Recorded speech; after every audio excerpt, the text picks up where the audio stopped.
Alright guys, again, this is kind of, I should have done this the first day, but we got caught up in a bunch of other stuff. This is a primer for the idea of this course, more or less. So I'm going to try to fly through this as much as possible. There is a thing that I usually tell people at the very beginning that focuses a lot on making sure that you guys are trying to figure out what it is you want to do in the industry. And if you're in this class and your goal is to get a degree or get your certificate, because it's a certificate program, and my cats are being destructive again, and your goal is to get the certificate out of the program, that's great. That's a good short-term goal. But what is your long-term goal? What do you want to do? Do you just want to be someone who works in Unreal, or do you want to learn more about games development? This class is kind of designed to do a little bit of both, to teach you guys the idea of games development and to make you guys into games developers, not necessarily make you guys into one-triggers, right? Someone who can do one thing. Now, in order to get in, you should specialize, at least initially, into the thing that you want to specialize into. But for the time being, it's a good idea to do a high overview of what's going to happen to you in the future related to games, video games, talk about the theory of games, and then as we go through it, we'll kind of understand what the rules are for the industry as a whole. So let's keep going. Oops, the wrong button. There we go. Don't worry about chapter. There used to be a book in the class. I don't offer one anymore. We're going to talk about games, what games comprise. We're going to talk about challenges, we're going to talk about actions, and we're going to define what gameplay is. So this is important because it allows you to transition from that perspective of most of you guys are young, guys and gals are young, and most of you have never had an opportunity to really think about games outside of the gamosphere. The gamosphere is all the culture that surrounds games and gaming, and that is very alluring to people. In fact, it's one of the biggest draws to game development. But games development is nothing like the gamersphere. It's nothing like that. There are a lot of insights that might come from one or the other, but the gamosphere predominantly focuses on people who consume games as their end product. We are the people who conceptualize them based on concepts that are tried and true, and we conceptualize them and build them based on methodologies that are going to work to essentially, I keep calling it a product, to make a product that is going to be shippable or deliverable to our audience. Mr. Duke, not right now. I'm in the middle of class, big guy. Hold on, guys. Sorry about that, folks. So the goal is to discuss and learn about these concepts so that we can understand them in the future, right? And we're going to talk about them because we need to look at them as a primer. We'll focus more on these in the intermediate class, but it's good to understand these as a primer. Focus on games as what they do, how they operate, etc. So what is a game? Thank you, Vlad Tepes, or Dracula, if you want to call him that, from Castlevania. Essentially, the distinction is that games have rules and goals and have interactability. That interactability can change depending from games to games, but in order for a game to have meaning, it has to be played. That's how games operate. Toys, they have rules. They don't always have rules, and they don't always have goals, but sometimes that doesn't mean that toys aren't game-oriented. Think of it this way. Baseball is a game surrounding the idea of taking a stick and hitting a ball, but when you standardize how those things behave, you can build an entire system around that behavior, right? It's just stickball, but it's baseball when you provide the framework for how the rules work. The first base is that car over there, second base is the manhole cover, third base is like the light pole, and home is wherever you started, right? Puzzles have goals, but they're not they're not really viewed as being played. Puzzles are viewed as being solved, right? So understanding those distinctions is a good way to start thinking about games as a whole. So games need all of these things. They need the play activity, meaning whatever it is we're doing, shooting, jumping, running, collecting, etc. They need a pretend or an alternate reality. They need an arena in which we can operate and test that play activity safely. Safely being key, obviously, because we don't want players to be hurt playing our game. Even ARGs, or if you do any geocaching or anything, if you view that stuff as a game, there's still safety involved, right? It needs a non-trivial goal, which means that the goal for the game has to be something more than, say, just the completion of the act. That's not always the case. There are a lot of story games that go in the face of that, where like the goal is to consume the story, but I would argue that the completion of the story is the satisfaction. And of course, rules that make it so that everything works. We only have so many buttons on the controller. I have my dev controller right here. Yes, it is an Xbox controller. But we have a limited amount of buttons, so the rules have to be concise so that the player understands what they're doing, and two, so that the player knows how and why we expect them to act in certain ways. If you guys hear a bell, that's my cat. I apologize. Already talked about this. Play requires participation. Pretending. This is the idea of the magic circle as defined by Ernest Adams. I don't like that distinction because it makes games development seem very puerile, but maybe it should stay. The magic circle is the idea that the relationship between the person, the UX, meaning the controller, the keyboard, mouse, the whatever, and the feedback that they're getting on the screen is circular. And because that's a cycle, feelings go in, fun comes out. Actions go in, fun come out. Feelings go in, feelings come out. It's a system that is designed in order to entertain, right? And the idea is that the game has to, as soon as you step away from that circle, that magic circle, the game can, in a lot of ways, stop to exist because it requires all those components in order for it to be meaningful. Yes, games have communities, but the game's community is not the game itself, although there is a lot of blurred lines related to that lately.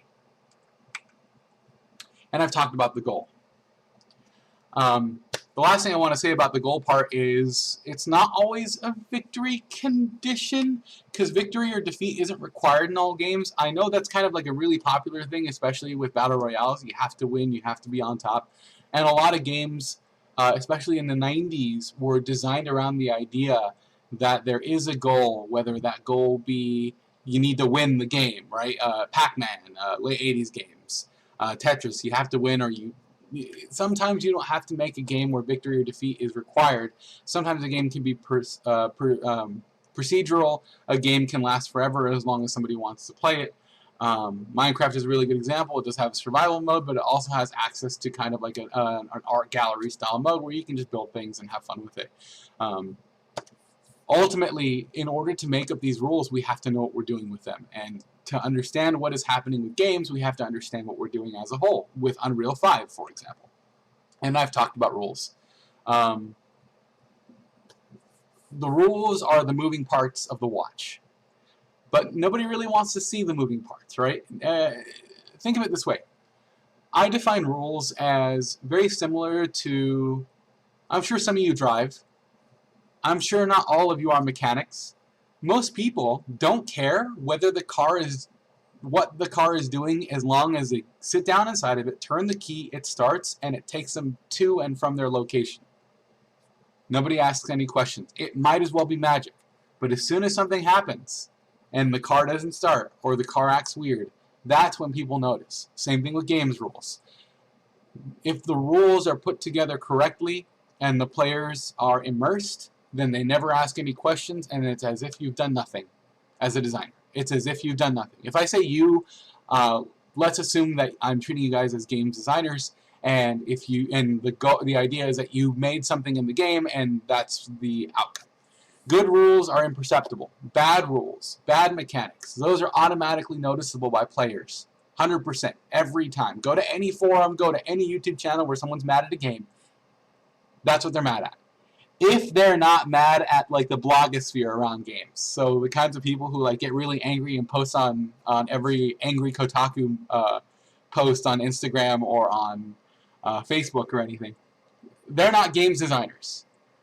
People are really avid about telling you what is good about a game or bad about a game without really being able to explain it, but that doesn't necessarily make them games designers. Games designers stems from the idea that you are able to understand the machine as a whole, what you're doing for the player, how it's succeeding, how it's failing, and how you can fix it if that machine is broken or too overly perceptible by the person playing it. Games don't need any of this stuff. Games don't even have to be fun. We call those simulations, but they're games nonetheless. Training games. I hate the idea of gamification, or gamification if you want to call it that. Gamification being that a lot of training programs are using games to try to get people to behave a certain way.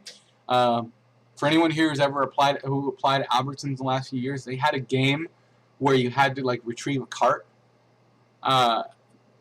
I don't know what the benefit. I can retrieve a cart without having to play a game, but they invested money in it. Yeah, I'm not going to get too far into that. These are good qualities in games. Good quality is a fun game, right? That's a good quality. But you don't necessarily need a game to be fun in order to be useful, right?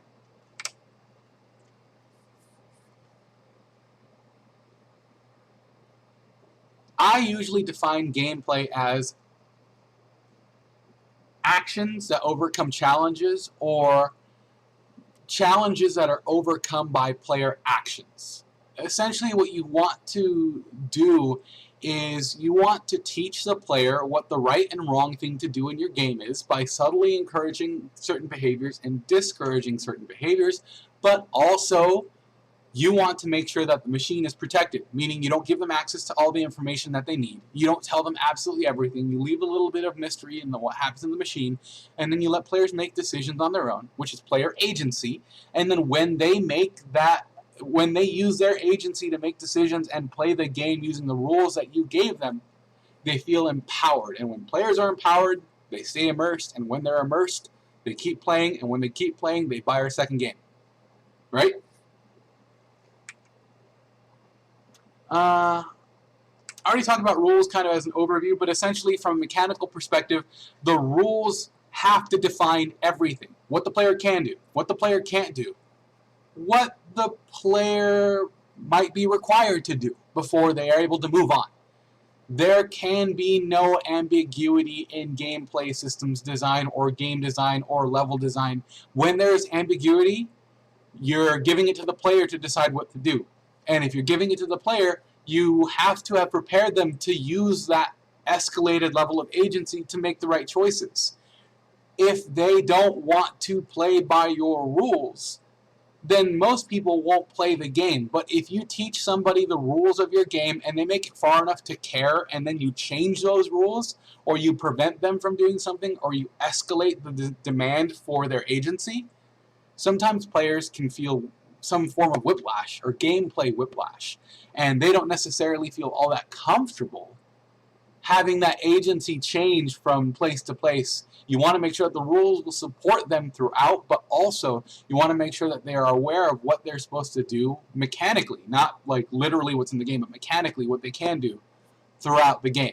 You don't want to have a jumping game and suddenly give people a gun like Shadow the Hedgehog, where they gave him a gun for some reason. That game is very strange. So basically, gameplay, when I discuss it in this class, and when I say gameplay or I talk about it in UE5, essentially challenges the player has to face in order to arrive at the objective, and the actions. So actions that overcome challenges, and challenges that test the actions. Actions are useless without challenges. Challenges are worthless without the actions to solve them. I'm not going to get too far into fairness. The machine of fairness changes from decade to decade, from season to season, genre to genre, game to game. Games are expected to be fair, but fair is different. Fair in Overwatch is a balanced team and a system that encourages people to draft tanks when there might not be a tank on the board. For those of you guys who play Overwatch, it warns you when your team has too much DPS or not enough tanks, or too many tanks and not enough DPS. That's subtly using the gameplay rules and the gameplay system to warn the player of what the meta game is supposed to be like. But a game like a few years ago, Flappy Bird, or a game like Dark Souls, any of the Souls games, or oh man, what's that game? Sekiro or Bloodborne or any of the difficult games. What is fair in a game for that versus what is fair in a game like Among Us, right? That's all going to be different. And fairness is also in a lot of ways culturally dependent. If you look into the 90s, there was a lot of research that was done in the games in the 90s where they found that different cultures throughout the world, and I'm not saying this in order to be derisive or anything, it's just pure numbers, it's just pure understanding of how the machines worked in different regions. A lot of games, K-style games, a lot of Chinese-style games, have a time input or a monetary investment in order to gain power. Not saying that they're pay to win, but think of it this way. An older game, Ragnarok Online. I used to play the hell out of that. A lot of people did. It was one of the most popular games starting in the early ages of games, online games. The more time you spent playing the game, the more powerful you would become. It was a ratio of how much time you're willing to spend to grind your character and get your Yggdrasil seeds, level up your character, do War of Imperium, do a bunch of the stuff that would make your character more and more powerful. Right? That's that game. Western style games tend to be more immediately gratifying. GTA is very immediately gratifying, where now they've even monetized that gratification, where you don't have to sit and wait. You can pay your way to glory. You can pay your way through a glorious, more fun game. Games like Genshin Impact use a little bit of column A or a little bit of column B. Genshin Impact, funnily enough, an article came out today talking about how people are getting to the end game, but the game warns you, hey, you don't have to rush the end game. The rest of the game is there to be consumed. The rest of the game is, the end will come eventually, right? The end will come. If you play the game long enough, the end will come. But you don't have to rush it. You can just consider playing the game, because it also helps to monetize, of course. But it's very Eastern in terms of design, but Western in terms of ethos. And I don't think necessarily Western is the correct term. I think Western might be more capitalistic based. The terms used to be a lot more distinct, but I think it's just capitalism makes games more consumable to Western audiences, because Westerners understand capitalism. Classic JRPGs require grind. American-style RPGs do not always require a grind. In fact, in some cases, you don't even need to grind. You just need to be good, right? You see a lot of Western-style games that have a semblance of the idea of skill. Americans, in particular, want to be able to bet a lot, meaning risk a lot. Not necessarily money, but they want to be able to risk a lot in order to get a lot. Whereas in other places in the world, culturally speaking, fairness is, I put my time in, I get stuff out. It's kind of interesting how you look at those things. Fairness isn't essential, but a fair game, in a lot of people's eyes, regardless of what genre it is a good game. A game that communicates its rules and communicates its ideas fairly. We can moderate things with symmetry and asymmetry. For example, a lot of fighting games are somewhat symmetrical, but they are predominantly asymmetrical, meaning you're not two sole bad guys on both sides, right? You are sole bad guy and Kai Kisuke, and Kai Kisuke has a different strategy between what he's supposed to do he got a buff recently, by the way, Strive players. He has a certain goal to kind of maneuver players or maneuver opponents into advantageous situations that benefit his ability to zone and his ability to attack and his ability to use things like dragon install and whatnot. Funny that he has one now. In order to basically reduce, what's the rule for the game? Reduce your enemy's life bar to 0 within the time given. That's the rule, right? Be the first one to do it. But there's other meta systems in play that make the game more interesting. Things like burst, RCs, free roam and cancels, rush downs. You have zoning strategies. You have different strategies for interrupts. You have different strategies for super armor, stuff like that. The goal being that everybody has access to the same rules, but the asymmetry comes from the decision of what the character you pick. So bad guy is like for players who have negative 15 IQ. If you're a solo player, it's okay. I understand. It's okay. Sometimes games are hard and you have to play solo bad guy. I get it.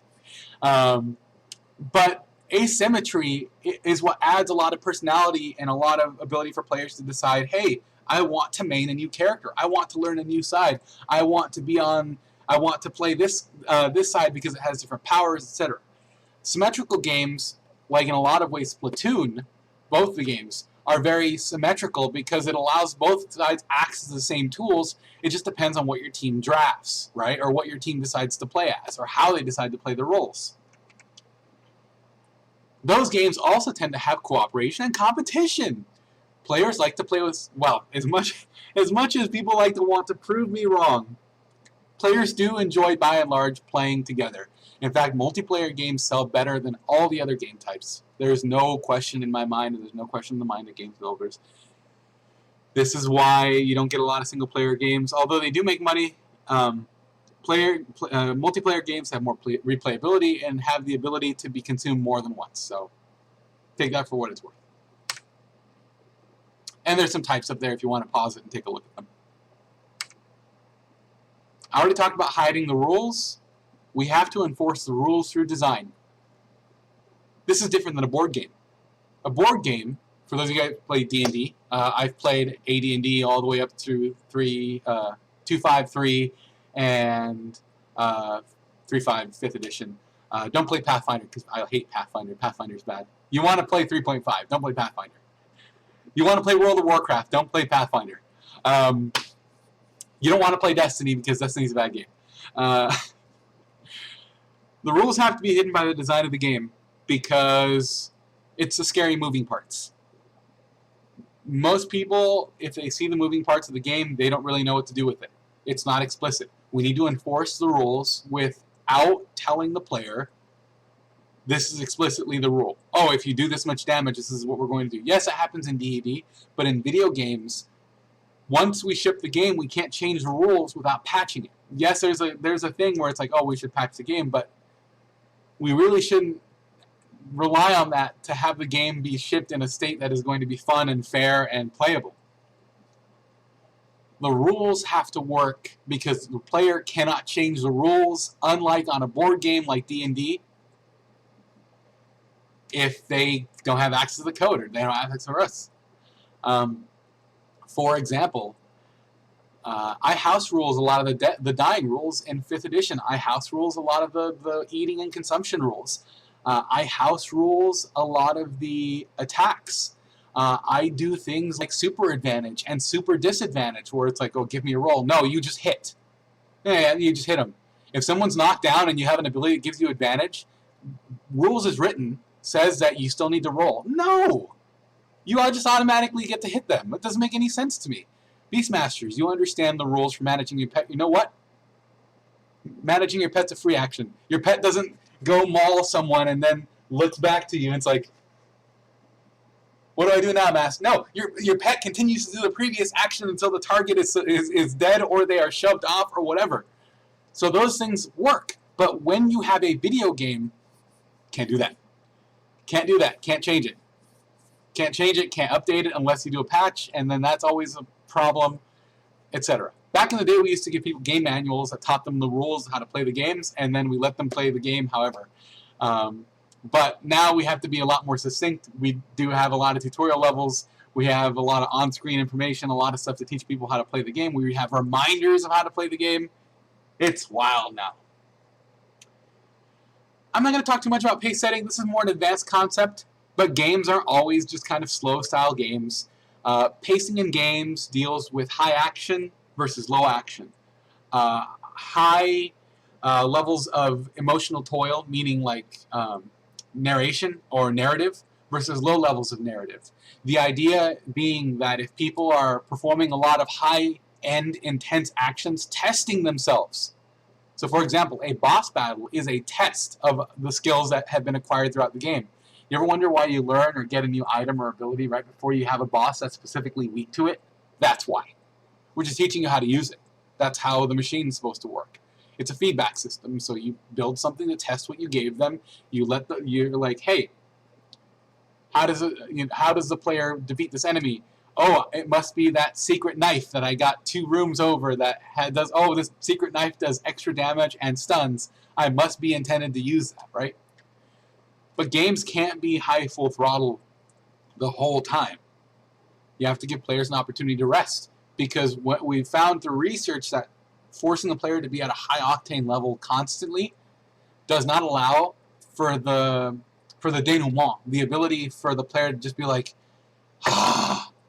You see it a lot in Monster Hunter. For those of you guys who play Monster Hunter, once you get the last hit on Chameleos, you get the last hit on Fatalis or something. I'm a gun lancer, by the way.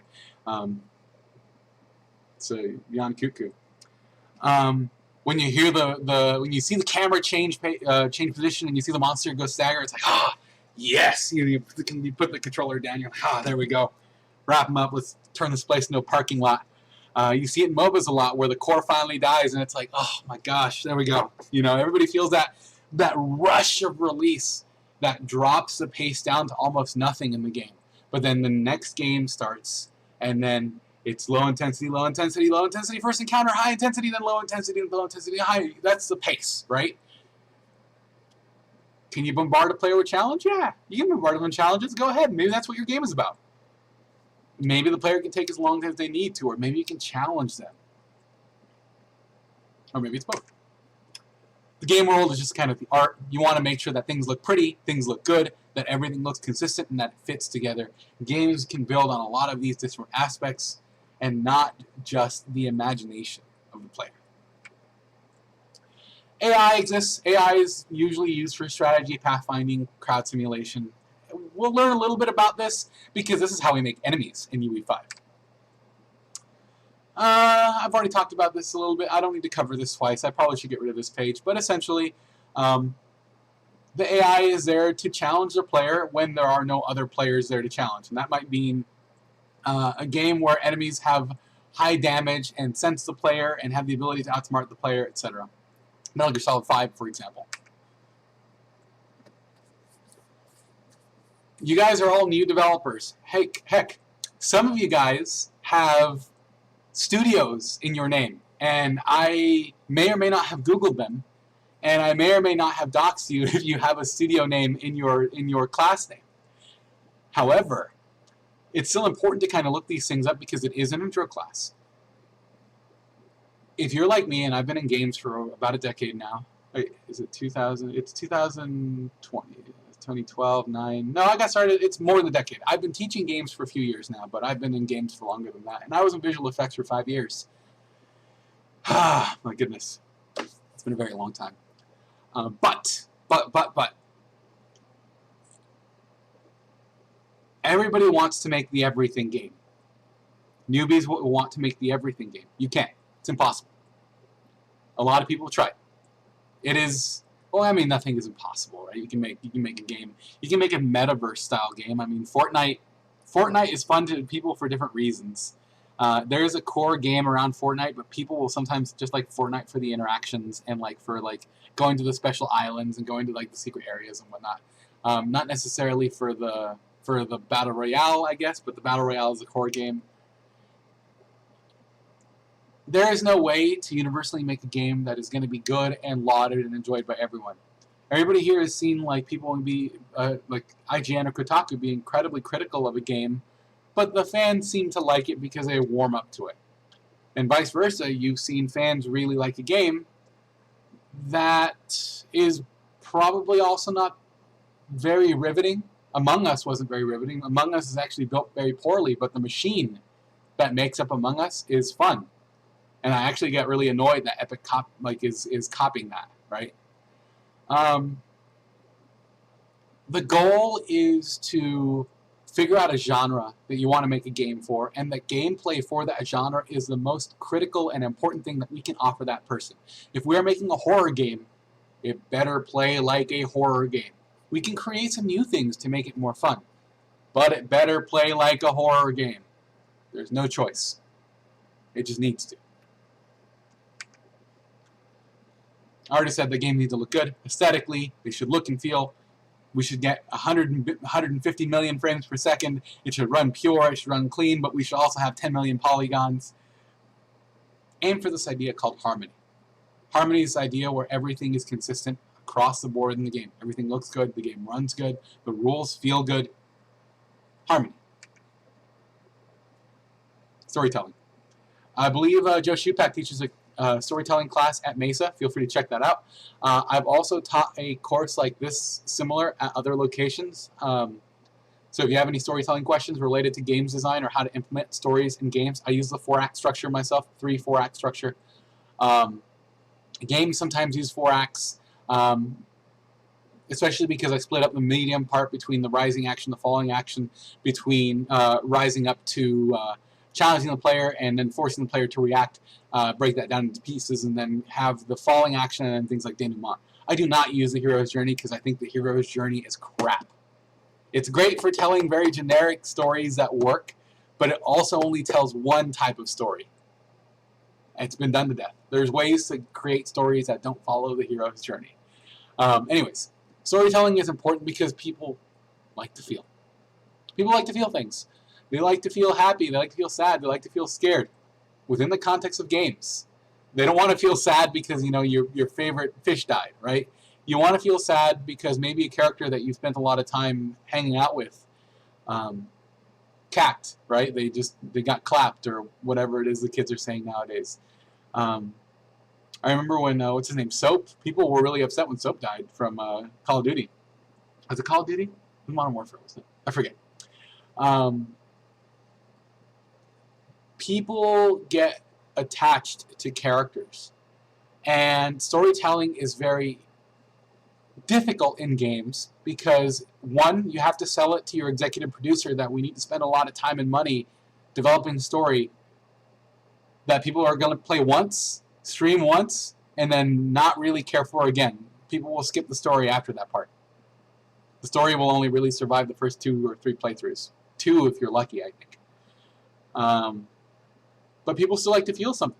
People want to feel something. People want to go on adventures. Rodney, I want to go on an adventure. Well, I work for a living.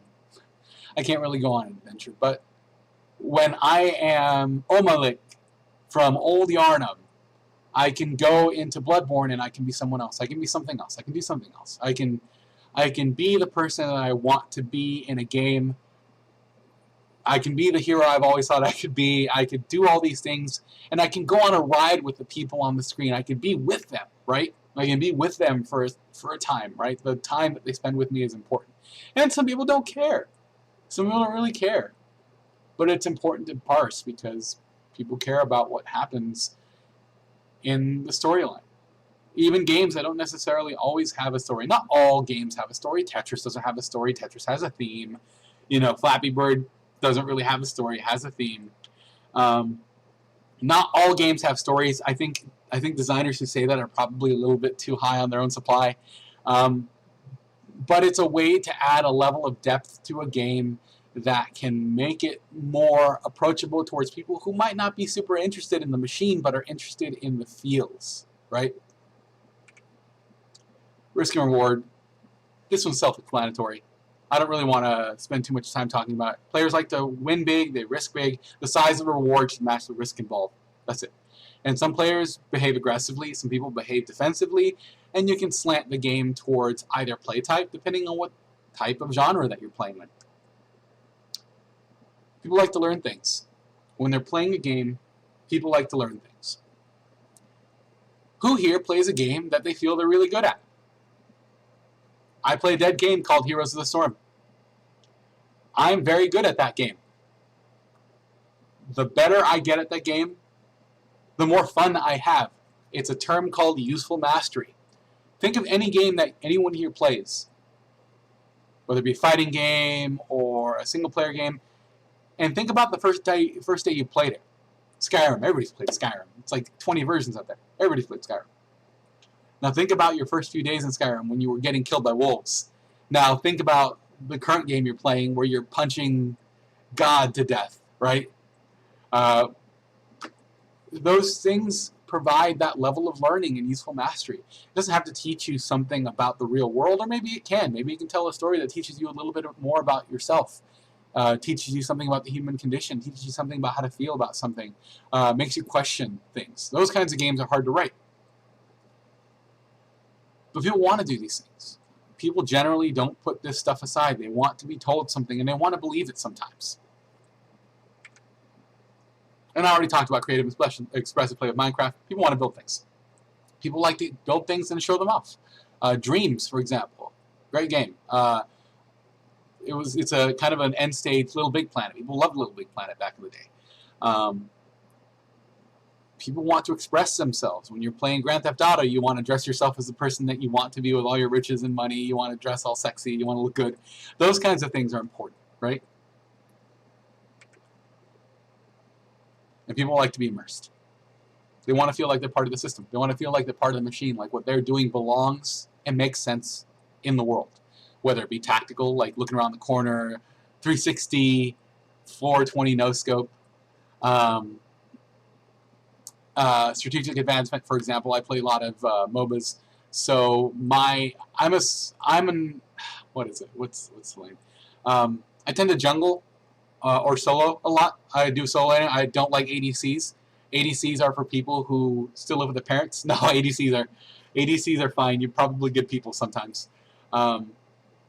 But the idea is I like to approach my game strategically. I like to outthink my opponents. I read the minimap. Download the minimap DLC. Trust me, it will save your life. And I'm always thinking, what could I be doing different? What could I be doing next? One of my biggest stressor points that I play on a heroes team, a little tiny team. We have our own server, everything. One of the things when we're losing and I get behind, there are two things that I say. I say, think, mortal, think. My handle is Mortal Mechanica. Think, mortal, think. Or it's like, give me a sec, let me think. Most of the time, it's me trying to be strategic about the next thing I'm going to do, especially when you're behind the 8-ball and there are no good answers, but a lot of not terrible answers, but not great answers. I refer to that term as, okay, I need to stop the bleeding, meaning that I need to stop people dying, I need to stop the lanes pushing in, and I need to just freeze the game for a minute. I just need to freeze the game for a minute so I can get back on where I need to be so everybody else can. And, of course, narrative immersion. The ability to feel something for a very long time, being part of the story. And then, of course, all this requires suspension of disbelief. We'll talk about that more in the future. Social games, I already talked about it. We didn't spend too much time looking over. Just go ahead and glance at that. All right. You should understand a game now. All the elements, at least from a very top-down perspective. When we get into the intermediate class, this is probably the last PowerPoint that I'll have for this particular class. When we get into the intermediate class, we'll talk a lot more about what your role is going to look like, what you could hope to be, and the things that you can expect in the future. All right? All right, guys, that should be it for this one. I will see you guys in the next one.